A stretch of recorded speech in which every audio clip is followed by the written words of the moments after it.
Bir жас келін дейді, бұлақтан су алуға барған ғой, сөйтсе сол ауылдың молдасы дейді, келінге қарап деп қырындапты. Сөйтіп күніге сөйтіп қырындап жүрген ғой, сөйтіп жас келін жынданып кетіп үйіне келіп күйеуіне айтып беріпті. Ана молдаларыңыз қуама маған что-то қайта-қайта қырындап жүр деген ғой. Қырындап жүрсе сен оны бар да кешке үйге шақыр деген ғой. Сөйтсе жаңағы келін жүгіріп барыпты да, молдеке, маған ойыңыз болып жүр едім, кешкі сағат 8-де үйде күтемін депті де, үйге қарай кетіп қалыпты. Кешке таман молда сағат 8-де шырт-пырт келіп тұр дейді.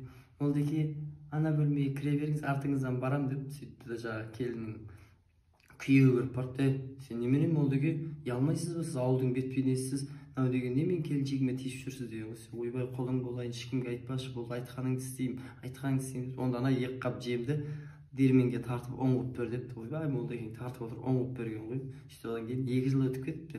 2 жылдан кейін келін молдекеңді көріп қалып, молдеке деген ғой. Сөйтсе молда қарап тұрып, не болды, үйлеріңде ұн таусылды ма деп айтады дейді.